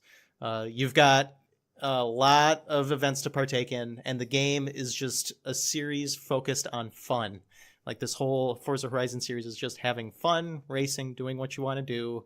You have complete control over your own experience, which is amazing. You can just finely tune the difficulty. There's a difficulty menu that you can modify, like the finest details. Like if you want a brake line, or if you want a best drive line, you can turn that on or off. Or if you want brake assist, you can turn that on or off. And everything is broken up very nicely. AI difficulty is something you have pretty minute control over. There's like 6-7 levels of AI difficulty, which is awesome. And each one, like the harder you make it for yourself, the more currency you end up getting. But it's not significant. It'll add up in the long run if you do a lot of events on higher difficulties, but it's not significant. And so a lot of the game is just, race, have fun, do what you want to do. You can also tailor just how fast the pace of the race is based on what car you choose. So, you could be racing as a Lamborghini against someone in some compact Ford car, and somehow the race stays interesting. The way they do it is that you can pick whatever car you want, and then they make the other vehicles be in the same speed class, but they have all of the vehicles like part score be beneath yours. So theoretically, there's no reason why you shouldn't get first place. And that's an excellent way to do it. I mean, you can pick a super fast car and you can have a super fast race and it feels great every time. Or you can pick, a medium paced car and you'll be racing against other cars in a similar vein, and it all just works. It's fantastic. I mean, you can just carelessly pick whatever you want, race wherever you want, and it'll work.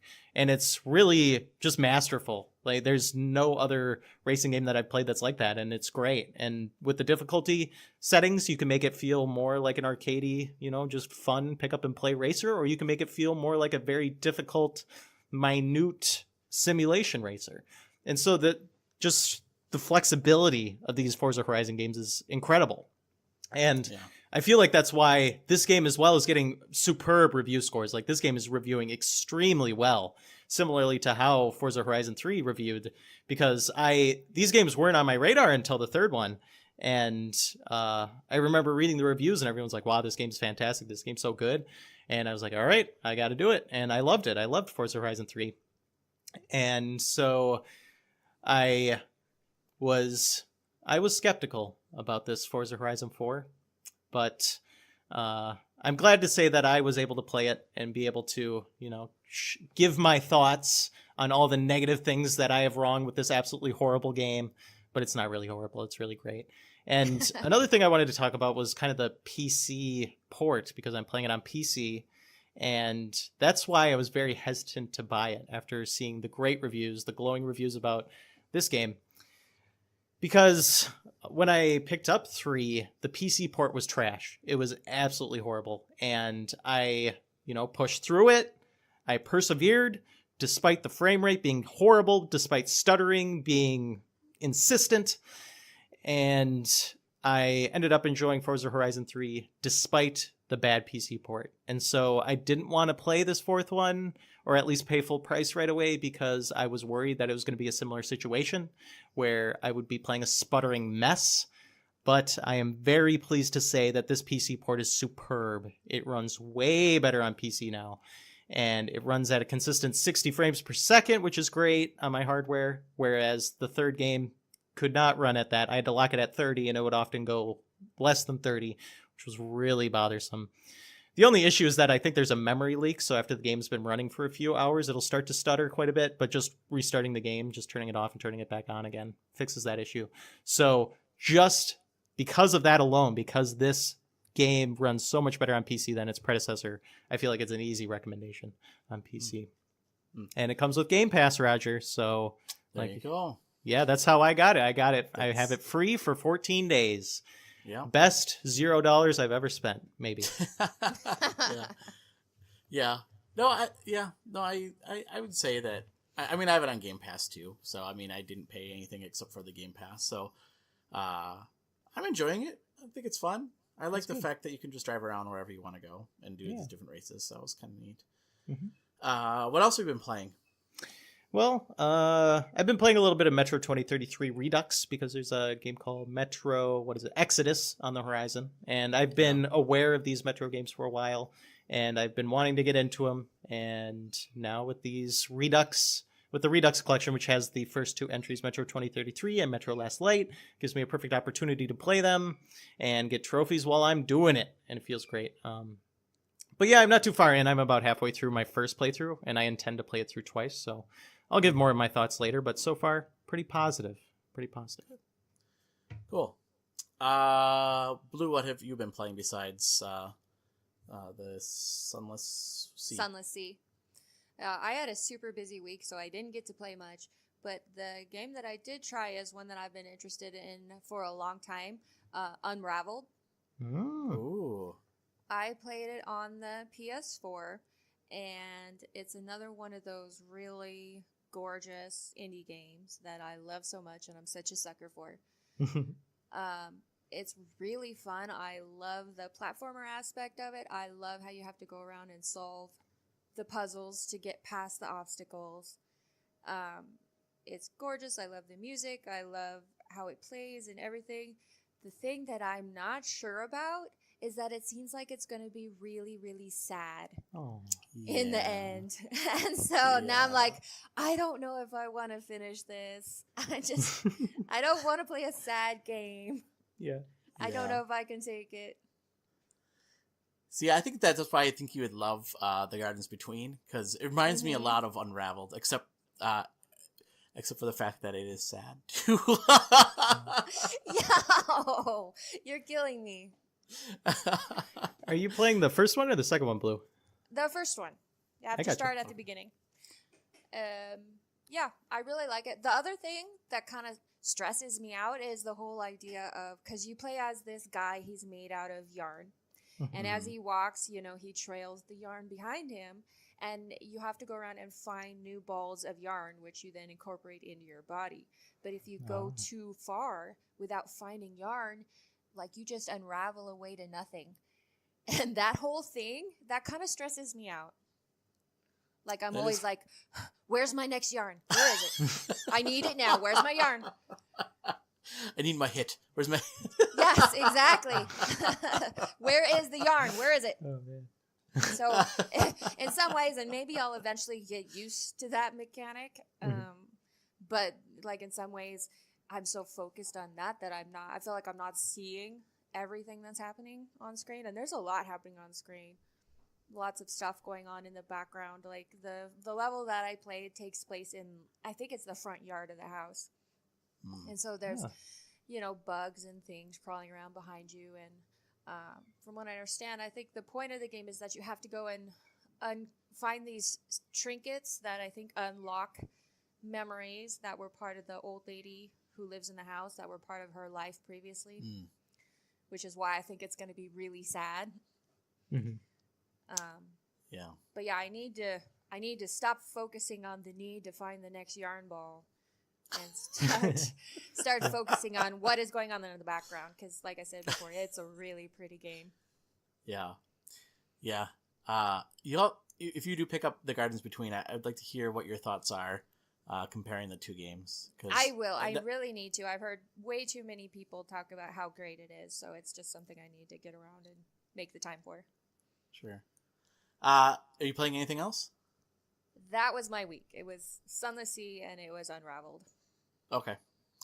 For myself, besides Jettomero, I have also been playing some Odyssey. Some Super Mario Odyssey. Oh, I know. I tricked everybody. Sure. So I started going back and like, I want to play this game, and it kind of, I think one thing that inspired me is that Matt Christian has been playing it, and he's way farther than me now, even though he just got a Switch not too long ago. Shocker. But yeah, I know, right? It looks like he's close to 100%ing it by his moon count. Yeah. So I'm not. I made it to Bowser, though. Nice. The final boss? Almost done with the game. The final I'm Bowser? not. Oh, No. the Cloud Bowser. That's right. Wait, there's more than one Bowser attack? Oh, no. Yeah. So I'm not close. I know. Like 2/3. Yeah, well, not even close. I'm not that far. So, but I'm enjoying that. I've been playing more of Spider-Man as well. So I've been enjoying that. I beat Shocker for the second time. But the thing with me is that when I play as Spider-Man and I see all these crimes happening, like the little red triangles, I'm like, oh, I gotta go stop that. Because, I'm Spider-Man. I feel like obligated that I have to stop these petty crimes from happening. Yeah. So that takes up a lot of my time. Well, by doing those petty crimes, Roger, you are significantly cutting down the amount of time you'll have to spend when it comes to the 100% race. Yeah, that's true. That is true. And you know what they always say in Spider-Man, with great power. Yeah.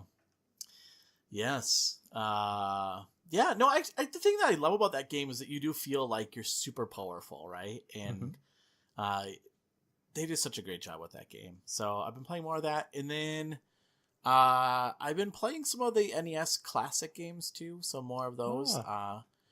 You and I played a little bit of Balloon Fight over lunch break. Oh my god. I hate balloon fights so much. I hate that game. So does Christian, I think. I thought it was neat. I only played it for like 15 minutes, but I thought it was neat. Yeah, well, I also didn't explain anything to you, and I started popping your balloons. You're like, what's going on here? Popping your balloons.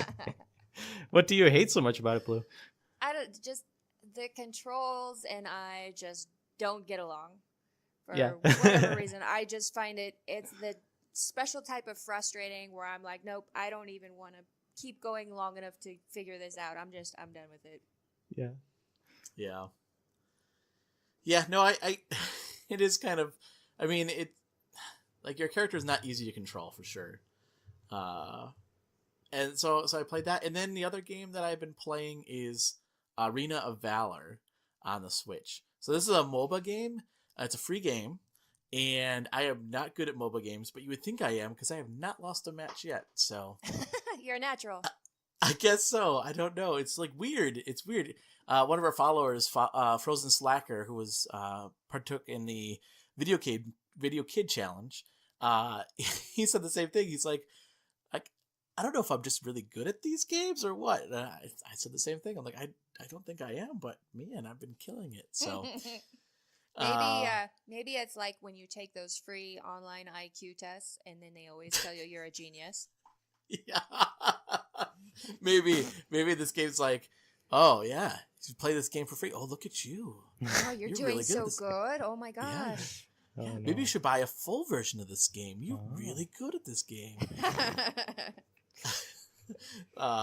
So I've been playing that, and then I think that's it. I think that's all I've been really playing. So and there was something else I was gonna say, but I forgot. So I know what it was. One last thing. We do have a contest going on right now. Forgot to mention that earlier, but it reminded me when I talked about the Video Kids. We do have a Video Kid contest going on right now. So the contest goes until November the 1st, till noon Central Standard Time, November the 1st. And people should go out there and take pictures of their favorite characters from the game that they find in the game, and then put their favorite movie quote or TV quote from the series. And then we will pick our favorite. So Adam, Jeffcoat, and I will go through all the submissions, and we will pick which one's the favorite. And then the winner, the one we pick, will get a $15 Nintendo eShop gift card, North American, and also a Video Kid t-shirt as well. So nice. That's going on. So when you post your pictures, just hashtag the Video Kid along with that. So that way we see that. So that's out on Twitter right now. I did post that as well. So, all right, let's take a break then. And when we come back, we'll get into our hot topic. So stay tuned. It's 7:55. I'm late for Jessica. Are you 80s enough? For the Video Kid Challenge? Survive your video round with just one life. Take that, butthead. And hundreds of ways to die.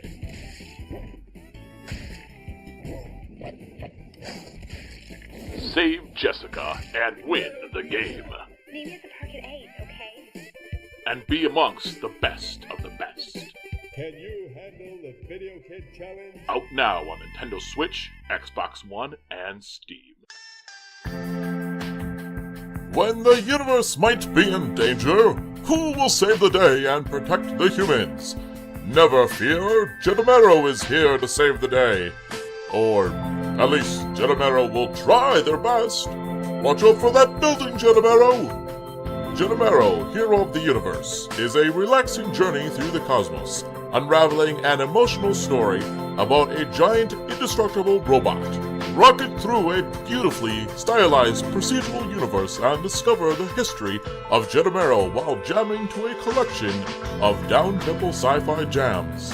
Coming to the Nintendo Switch on October 4th and available for pre-order now. Jettomero, Hero of the Universe.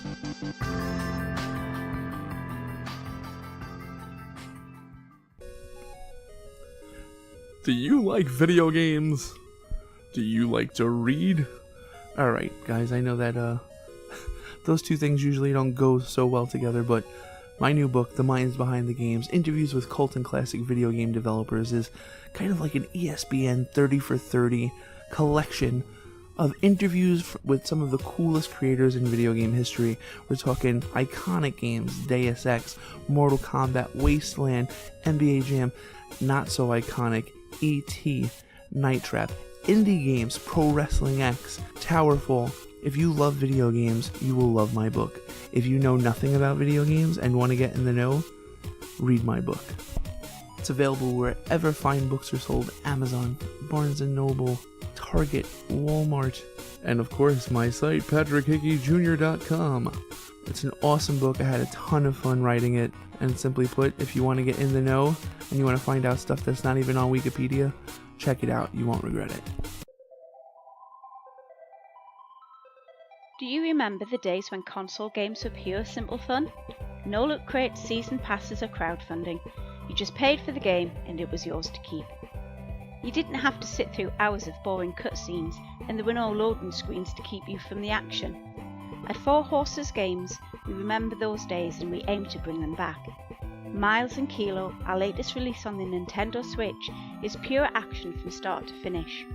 Run, jump, slide and swing your way across 36 action-packed levels as you and your dog try to escape a haunted island, battling bosses along the way. Still need more?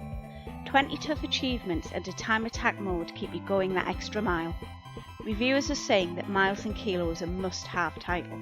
Available now on the Nintendo Switch and coming to other consoles later this year. And welcome back to Gamerheads. This week's topic is Nintendo online service worth the asking price? So the asking price for Nintendo online service is $20 a year. I think you can do it monthly too. I think it comes out a little bit more expensive if you pay monthly. I think it's $3 a month or something like that. I don't remember. But you can also do a family plan at $35 for a year as well.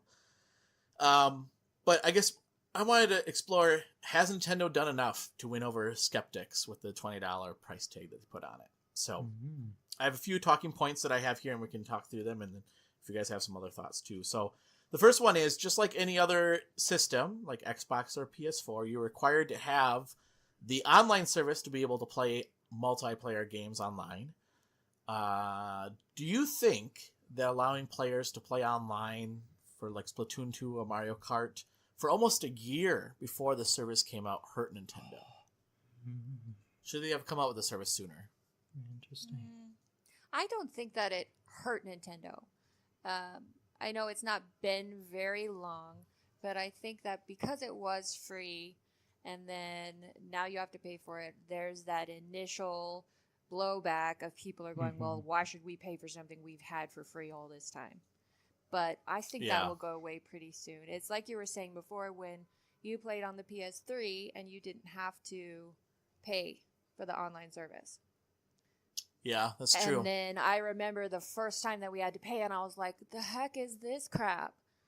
You know? But now you just kind of are like, okay, yeah, you're used to it, and it's worth it over there, and so I have a lot of confidence that it'll be worth it over on Nintendo's side. And then, like, the other thing to keep in mind is that when a service is free, the company doesn't have a lot of obligation to make sure that it works properly. But if people are paying for it, now they have a responsibility. They have customers that they have to keep happy. And so I think that it can almost, in a way, be considered a good thing that now that we're paying for it, now we have a right to demand a certain level of service from the online offerings. Yeah, that's interesting that you say that. I used to work at Best Buy, and their rewards program used to be a free program. And man, it was super hard to get people to sign up for this free program. But once you put a price tag of $10 on it, it was like, yep, I'll sign up. And I always wondered why that case, but maybe it's because I know. And really, the program wasn't any different. But I think that people thought they got more value of something that they paid for than just a free service, right? I mean, and same with the Nintendo online service. I'm not sure. Well, I can't really say this for sure, but I know for Best Buy for sure that part of the online thing is it's a marketing thing, right? They get to see like what kind of games or what you're purchasing, and they can market better towards you. I'm assuming Nintendo would do the same thing with their online services, so they can see what kind of purchases you're making, so they can market better to you. I could be wrong, but it is funny that once you put a price on something, people are like, "Ooh, value." Now, but you're right; they have an obligation to you now too. So, yes, I agree. I agree with what you said at the beginning, Blue. Where I feel like it puts Nintendo in a tough spot where they launched the Nintendo Online service, and one of their major selling points is that they're taking something away from you. They're taking away your ability to play online. And I feel if they had it ready to go with the launch of the Switch, it would be much better from an optics perspective. But I feel like once we distance ourselves from, the initial, year or so of Switch games, it won't be a big deal that you have to pay to play online. Yeah, I think that the thing that I think for parents that are paying this for their kids, right? So they don't understand that, right? So it's free, and now all of a sudden now I have to pay for my kid to play Splatoon, like, you know what I mean? Like to them that's like, well, why do I have to do that now? Like that's ridiculous. The price tag of $20 is not a lot of money actually compared to, I think it's $20 for 3 months for PlayStation Plus. I don't remember what it is for the Xbox Gold. I think it's like $10 a month. I'm not sure, but all right. Well, the next question that I have here, or the next point I have, you do get free games. So 20 NES titles were available at launch, and then they have 3 more per month after that. Are the games worth the $20 service? And I meant to go online and see whether the 3 that they added for October replaced 3 that were already there. So you still have a total of 20, or whether we now have 23. Yeah, I meant to go online and check, and I forgot. Oh, well, they haven't replaced them yet. So apparently that's happening next week. I thought it was happening this week too, but apparently it's not happening until next week. Huh. Because if, and I don't think it's probably going to be the case, but if they just added 3 games every month to the library pretty soon, that's a spectacular deal. Oh, yeah. Absolutely. I would think that they're going to replace them. I would think. Yeah. I don't know. It's hard to say. I don't know what they would do. I don't know how they would drop off 3 games. Like, what 3 games would they just say, yeah, these are the 3 games they're going to drop off? Yeah. I don't know. Yeah, that's tough. I feel like having this library of NES games that continues to get updated is really cool, because a lot of those games are things that you're just going to pop in and play for like an hour or two, usually at the maximum, and then just be done with them. But there's other games in there that you're going to want to play for longer than that, like Super Mario 3 or something like that, where you want to play those for a handful of hours and always have that there so that if you wanted to play it, you could. Yeah. Yeah. Yeah. I mean, well, but I don't know. Maybe they'll offer a way to buy old Nintendo games too. I don't know. Maybe they'll add more consoles. Ooh, maybe. I would like that. That would be awesome. That's true. If they started putting Super Nintendo games on there. Oh my gosh. That would be really cool. Yeah, that would make it an excellent value proposition. for sure. So the next point here, free games like Fortnite will still be free. So you don't have to subscribe to the service. Do you think that hurts Nintendo's pitch for their online service, that you should subscribe to their service? I don't think so. The way Nintendo has kind of done their online service, and they've got several different things. You know, they've got the app for your phone. They've got the ability to play online with your friends. They've got the retro games. They've got the cloud saves. So there's a lot of different aspects to it. And it kind of reminds me of getting Amazon Prime. Where, you know, yeah, you get the free 2-day shipping, but you also get a lot of other things. You get the music service. You get the streaming service. You used to get cloud saves for the music service. That went away. But you know what I mean? Really? There's, that's a whole other thing, and I'm really irritated about that. Because what I did was I went to the library, basically, and borrowed, like, every CD there was, uploaded them to the cloud service that Amazon had. And then they said, oh, we're not doing that anymore. It's like, well, are you kidding? Yeah. So they saw, oh, this blue character is loading all these I songs. know. It was me. I did it. But anyway, all that to say is if there's one aspect of the online service that doesn't necessarily appeal to you, it doesn't mean it's not worth it. Yeah. Yeah. Yeah, I think I agree.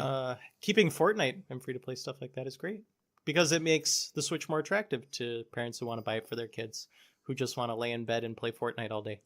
Well, and yeah, exactly. And there's the new bundle, the new Fortnite bundle that came out. So, yeah. Are Nintendo games that are coming out that will be utilizing online services, are they using the online services appropriately? So, for example, I know, Blue, you posted this, that Mario Party Online, you can't even play a full game, right? You have to just play the mini games from what we've been seeing. And it's just random mini games. You can't even pick the ones that you want. And then the same with Splatoon, you're only allowed to play certain maps. Like, they give you the maps that you're going to be playing on. You can't pick what maps you're going to be playing on. So, do you think Nintendo is utilizing the online services appropriately in their own first-party games? And, you know, honestly, I meant to go online and see what was available as far as mini games for Mario Party, and I didn't because I'm quite irritated with Mario Party at the moment. Apparently everybody else knew this, but I didn't know this, is that it's only compatible with the Joy-Cons. Yeah. So if you have Pro controllers, you can't play the game. And so what that means is, and I posted this on Twitter, and it was funny because about half the people who replied said, yeah, that's stupid, I hate the Joy-Cons. And the other half of the people said, the Joy-Cons are fine, what's your problem? I was like, okay. My problem is that we're not given a choice, you know? We have 3 Pro controllers, and then we have the Joy-Con controllers. And how it works in our house is when you play Mario Kart, the loser has to use the Joy-Cons because everybody hates them. But what that means for Mario Party is I can't take the controllers that I already own and apply them to Mario Party so that my family can play together. Now I'm expected to go sell out $70 for another pair of Joy-Cons that I will never use for anything else. Yeah. So that I can play Mario Party as a party. That is stupid. Whether you like the Joy-Cons or not. Yeah, that is pretty ridiculous. Yeah, before it released, I was really curious as to how they would handle that because, there's a lot of Switch controllers out there. Like, you've got the Pro Controller, you got the Joy-Cons, you've got the Joy-Cons either 2 at a time or detached 1 at a time, or you've got, like, wired controllers that you can use as well. And so I was wondering how they would make mini games work around that, but I guess the solution was to just say, nope, you can only use Joy-Con, sorry. Yep. And a lot of people are saying, well, that makes it fair. That evens the playing field. I was like, I don't care. You know? Yeah. I don't know. I mean, I think it's interesting. It's interesting to think that Nintendo may not understand, like, how people play their games and how they use their technology, which makes me worried. that they may not implement their online services all that well either if they don't really understand. You would think they would focus group this stuff, don't you think? Yeah. Maybe. And if the responses on Twitter are anything to judge by, it seems like 50% of people have absolutely no problem with this. And maybe that just happened to be their focus group. But it does really feel like Nintendo is kind of trying to micromanage how you play their games. Yeah. And that I do not like. Yeah. Yeah, that's interesting. It would have been awesome if they had the board game for Mario Party have online multiplayer. That would have been awesome. Because I was reading a review, and it kind of mentioned the online multiplayer kind of offhandedly. It was like, and the addition of online multiplayer is really awesome. And I was like, oh, wow, it has online multiplayer. That almost changes the game. And then I read that it's just the mini games. And I'm like, okay, that means almost nothing to me. Yeah. Yeah. I mean, it would have been great to have the ability to play a full board game with somebody online, but just the mini games, I have no interest in that at all. Yeah. So that worries me. The last question then. Should people subscribe to the Nintendo online service?